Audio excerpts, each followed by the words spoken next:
मतदाता सूची पुनरीक्षण पर भड़के मनोज झा, गृह मंत्री को ठहराया जिम्मेदार। बिहार में मतदाता सूची के विशेष गहन पुनरीक्षण पर राजद सांसद मनोज कुमार झा ने कहा, कोर्ट जाने से पहले हमने चुनाव आयोग से कहा था कि आप 22 साल बाद जागे हैं। अब आपकी चुनाव आयोग की कार्यप्रणाली पर संदेह है, इससे लोकतंत्र कमजोर होगा। अगर वहां म्यांमार या बांग्लादेश का एक भी नागरिक है तो इसके लिए देश के गृह मंत्री जिम्मेदार हैं।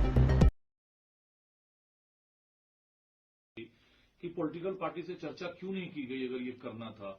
दूसरा सवाल टाइमिंग पर है। तीसरा सवाल, कभी इसमें बांग्लादेश, नेपाल, म्यांमार आता है, कभी इसमें बिहार में रह रहे लोगों का जो है वो सूचीबद्ध रहेगा नहीं रहेगा मतदाता सूची में। एग्जैक्टली डिमांड देखिए, मेरा सीधे तौर पर कहना है और मुझे उम्मीद है कि आप जो ये मुझसे बात कर रहे हैं ये माननीय चुनाव आयोग तक भी पहुंचेगा, अलग अलग प्लेटफॉर्म के माध्यम से। कोर्ट में जाने से पूर्व हमने माना चुनाव आयोग को कहा था कि 22 बरस बाद आप जागे।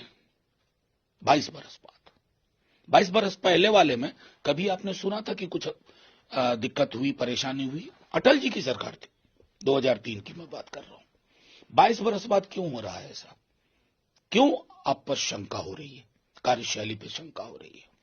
आपने पदभार ग्रहण किया तो कहा बिना पॉलिटिकल पार्टी से बात किए हुए कोई निर्णय नहीं लूंगा। ये कौन सी पार्टी से बात की, कितनी पार्टी से, या एक पार्टी से बात करके इतनी कर ली?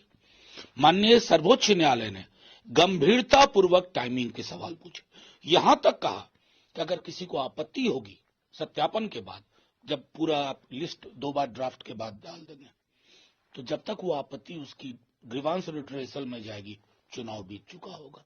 ये लोकतंत्र को कमजोर करना नहीं हुआ। एक महत्वपूर्ण बात कहता हूं, Aadhaar, ration card, EPIC voter card के लिए माननीय सर्वोच्च न्यायालय ने कहा मुख्य कानून था, अब तक दिशा निर्देश आना चाहिए था। माननीय सर्वोच्च न्यायालय के ऑब्जर्वेशन के अनुरूप कोई दिशा निर्देश नहीं। और फिर सूत्र के हवाले से खबर, ये सूत्र कौन है? उत्पात मचाने के लिए, नफरत के बीज बोने के लिए किसने ड्राफ्ट देखा, किसने वेरीफाई किया है? और अगर हां, फिर भी म्यांमार और बांग्लादेश के लोग हैं। मैंने पहले भी आपसे कहा था कि इंडो नेपाल के रिश्ते को समझने के लिए वहां का होना जरूरी है।